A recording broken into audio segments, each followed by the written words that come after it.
If you just got a new camera like I did, don't start shooting yet, because right out of the box, your camera is not set up for professional work. And if you skip this step, you're gonna slow yourself down, you're gonna miss shots, you're gonna get stuck on your next shoot when you don't have cell service and you can't figure out why your camera isn't working.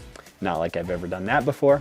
So in this video, I'm gonna walk you through exactly how to set up your new camera so it works for you and not against you.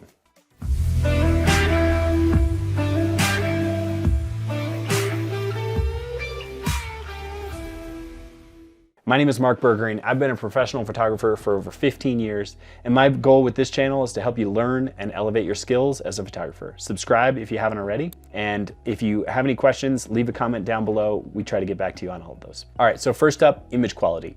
The first thing I change on my camera is switching it to shoot in RAW.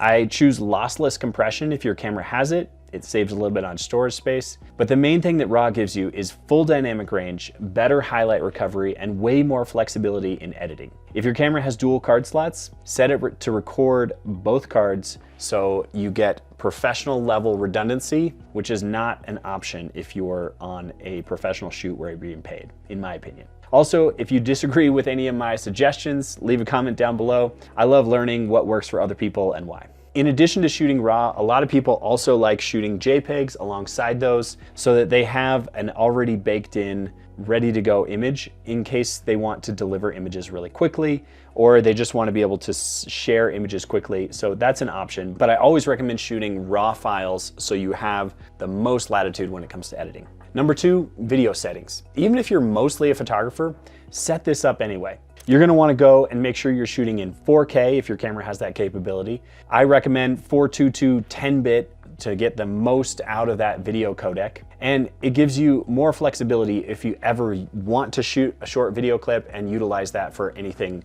down the road. You'll already have that set up in your camera and you won't be recording in a low resolution version that might not be as helpful. Also, if you want to use video as slow motion, I recommend shooting in 60p if your camera has that capability. Now, as a photographer, you may be mainly focused on stills, but when you need it, you'll be glad that you already have those video settings set up. All right, number three, you're going to want to turn this off immediately, the long exposure noise reduction. Just turn it off. If it's on, your camera will take a photo and then it will take a second dark frame, which means your shooting time just doubled. And I don't think that's worth it. Now, if you're shooting time lapses or something where you're shooting back to back, that's gonna really create some problems for you. And I think that the noise reduction you can do in Lightroom or other editing software is good enough these days where you don't need that setting turned on. Now, if you disagree, leave a comment down below and let me know why. Number four, own your files. You're gonna wanna go into your settings and turn on writing your camera serial number to those files and set your copyright info. This matters more than people think. Your images are your work. Make sure they're tied to you from the start. Now, I always recommend doing that in Lightroom as well, making sure that you have a full metadata and copyright info baked into your files, but doing it in camera is a start. Additionally, when you write the serial number to the file, it can help you diagnose problems later down the road because you can sort images in your catalog by the serial number of your camera. And if you have multiple cameras, that can help you see which one is causing a problem. All right, number five, autofocus setup. This is a big one, and it might not be obvious for some folks. It might be a little advanced. So what you're gonna wanna do, my recommendation, is to turn off autofocus with shutter and move your focus button to the AF on button on the back of your camera. This is called back button focus. And this is why it matters. You get more control, you get better tracking, you get better recomposing, and you never miss shots if your camera can't find focus immediately. It might take you some time to get used to it, but I promise it's gonna be worth it in the long run.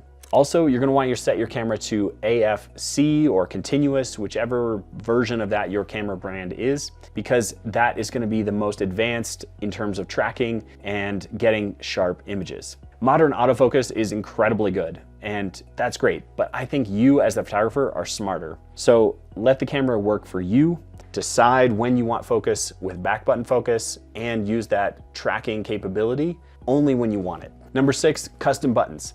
This is where your camera really starts to feel like your camera. I recommend that you assign quick access things on buttons specifically for drive mode, focus mode, and anything that you change often should not live in the camera menu. You want it quickly accessible from a custom button on your camera. The goal is simple. You should be able to adjust your camera settings without taking your eye off the image or whatever's happening in your scene. All right, number 7, turn off distractions. This is a big one also. You're gonna wanna turn off auto review. I like to turn off audio signals. You don't need your camera beeping at you. You can already have the mechanical shutter sound, and if you really want to be quiet, you can even turn that off and use the electronic shutter. But the biggest thing here is making sure that auto review is turned off so that your images don't pop up on the back screen after you take them. That's gonna create this bad habit of looking at the back screen while things are happening in front of your camera. Instead, look at your images later. They're always gonna be there. You can review them on your camera, on your computer, or whatever. It's called chimping. Basically, don't look at every picture after you take it. And having that auto review off will help you stay in the moment with that. Number 8, clean up your interface. So you're gonna wanna go through your display functions and make sure that you don't have a ton of extra information on that display, because it's hard to see the image that you're trying to take. Sometimes I like to shoot by just using the back screen, and if I have a bunch of displayed info on there, it's really hard to judge my composition. And the same goes for the viewfinder. If you have a mirrorless camera and you're looking through the viewfinder and there's all these numbers and stuff that you just don't need displayed, like a level or other things, it's gonna be really distracting. So make sure that you clean it up, and I recommend having a display mode that only has the minimum amount of information possible so that you can really focus on your composition. Sure, you can hit the display button and get that info back if you need to reference something, but the majority of the time, have a clean looking screen.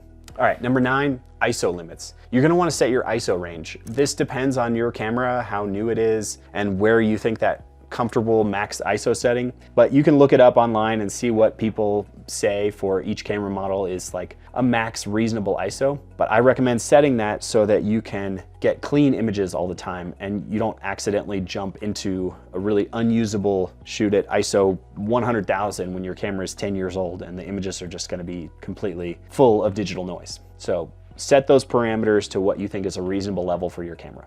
Number 10, custom menu. I recommend you dive into the menu and pull all the functions that you're actually going to use on a regular basis and put them into a custom menu and build that to suit your needs. Because digging through the menus trying to look for some obscure setting that might not be in the most logical place is going to cause you to miss moments, get frustrated, and it's really going to slow down your workflow and possibly make you look unprofessional while you're out on a shoot. So make sure you get those set up before and make sure they're accessible, because that's just gonna make your life a lot easier. All right, one bonus tip for you, number 11, is file organization.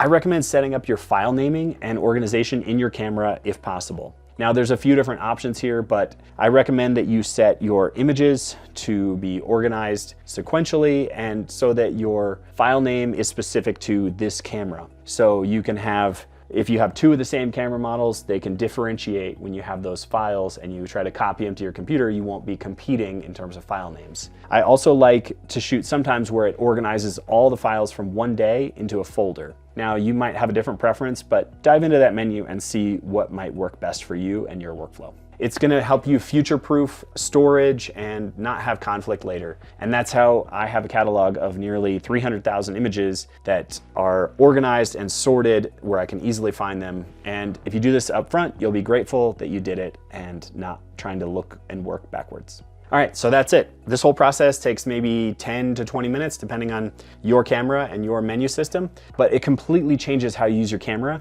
and how it feels to use. You're not just setting up your camera, you're building a tool that really works the way you want it to. It's something I do with every new camera I get, and I kind of have a process in my mind, but it involves these 10, 11 steps that really allow me to feel like the tool is comfortable and easy to use. And I really think it's gonna add a lot of value to your camera workflow. So next up, I encourage you to go check out Brenda's video on how to shoot in manual mode, because that is something I strongly advocate for. It's an important step in getting consistent results in camera. So go check that out, and I will see you in the next one.